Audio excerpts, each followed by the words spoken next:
So here are the lanes for the second of these two heats of the men's steeplechase.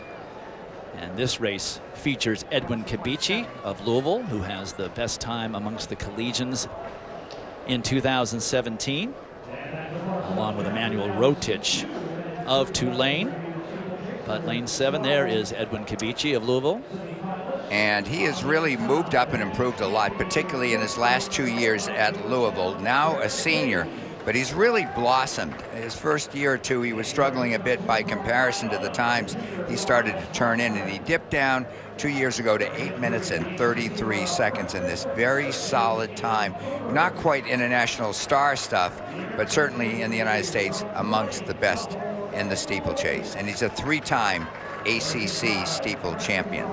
Third at this meet last year, highest returning placer from last year. As we look at Emmanuel Rotich, just a sophomore at Tulane. 6 of the top 10 in the world last year rankings were Kenyans, and that's so typical. Sometimes it's 8. Here we have 2 that are doing really well. Just a sophomore at Tulane is Emmanuel Rotich. He's run 8:36 this year, and he hails from a little town called Sotik, Kenya. His time is the 3rd best of the collegians, by the way, at 8:36.4.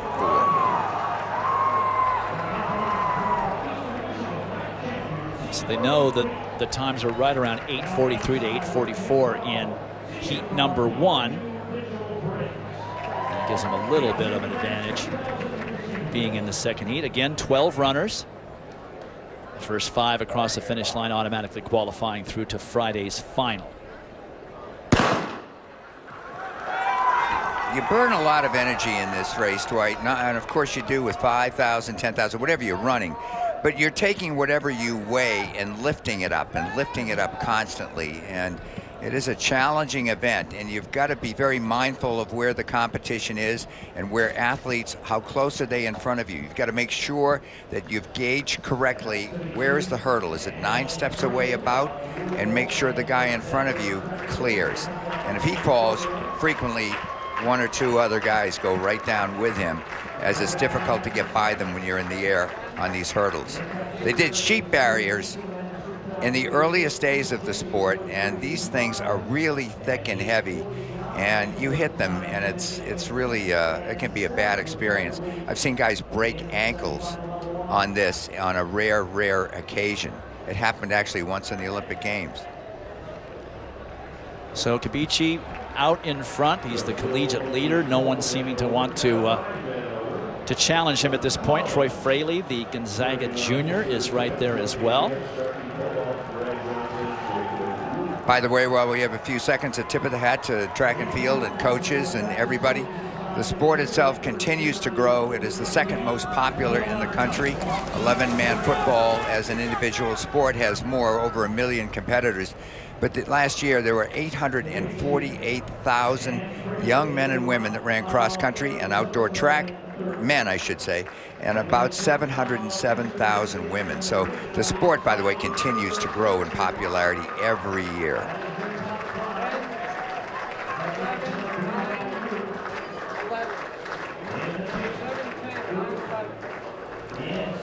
So let's preview the women's events for tomorrow.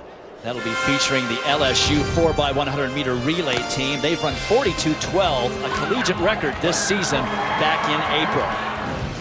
In the 100 meters, collegiate leader and number 2 on the 2017 world list, LSU's Alea Hobbs will match up against Oregon's 2016 Olympian Deja Stevens, undefeated this outdoor season. And in the 100 meter hurdles, Lady Wildcats Jasmine Camacho Quinn will attempt to defend her NCAA crown while dealing with 8-time All-American Sasha Wallace of Oregon, who will certainly have that crowd behind her. So that is tomorrow as we return to the steeplechase. Kibichi still leading over Troy Fraley of Gonzaga. We will step aside and show you the conclusion of this race on the other side of these messages. Christian Coleman under 20 seconds for 200, under 10 seconds for 100. Looking to do the exact same thing here in Eugene. Just a junior is Christian Coleman, and we're excited to see him run a little later today as we get back to the steeplechase with a little less than 3 laps to go. Not a lot has changed. Edwin Kibichi of Louisville still managing to lead, and no one wants to challenge him. He is the collegiate leader. Troy Fraley of Gonzaga right there. Bailey Roth of Arizona also in that lead group, along with Emmanuel Rotich of Tulane. Remember, the top 5 finishers automatically qualifying to Friday's final. You know, Fraley's an interesting story from Gonzaga. They have no track at Gonzaga. They certainly have a great basketball facility, and that's what they're known for. But he trains elsewhere and comes from Kalispell, Montana. One of his heroes growing up, Steve Prefontaine. Imagine the thrill running in the NCAA championships because you've worked hard enough to get here, and you're right here at the Mecca for him. I'm sure it's going to help him. Earlier this year, he had the fastest time by an American collegian. He had run 8:39 for the steeplechase, and in the regionals, people ran faster. So let's see what he can do here, but he is home, so to speak. Well, I'm watching him, and he's starting to struggle mightily. He's having a tough time with the barriers, and it's tough for him to stay up there, but he is right now in finalist position. Remember, top 5, he is in 4th. And Kibichi still leading now over Bailey Roth, who's now in 2nd place, and then it is Rotich of Tulane in 3rd, and Fraley trying to stay up there. Lap and a half to go, Dwight, for them. Fraley at the regionals had a very good kick. You run 63 seconds at the end of a steeplechase and taking the water jump and 4 barriers, then the others should pay attention based upon the pace if he makes it to the final. There'll be a day of rest tomorrow, and then they'll have the final coming up on Friday. Freshman Jacob Heslington of BYU now starting to make his presence known. Of course, up in Provo, they're at altitude all the time. They live there, they train there, they eat there. So coming down here to Eugene, it's like he's smothering in oxygen. There's the bell, and Edwin Kibichi has led wire to wire. Is Rotich now into 2nd, Roth in 3rd. 7 in that pack, and only 5 will automatically qualify, but this has been a faster heat, I believe, and therefore you might see the time qualifiers come from here. Fraley trying as hard as he can to stay in contention.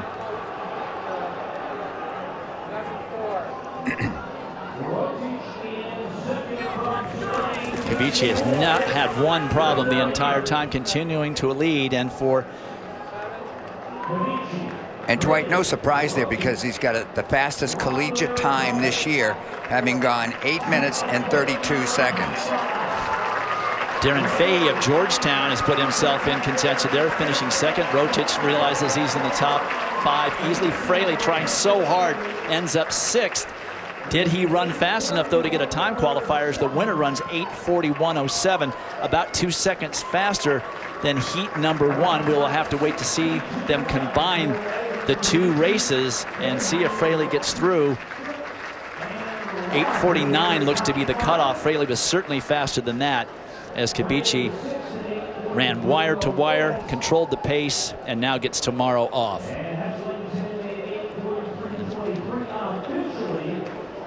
The Louisville senior wins it, 8:41.07. Darren Fahey of Georgetown 2nd, followed by Rotich, Schutt, and Roth. Those are your automatic qualifiers.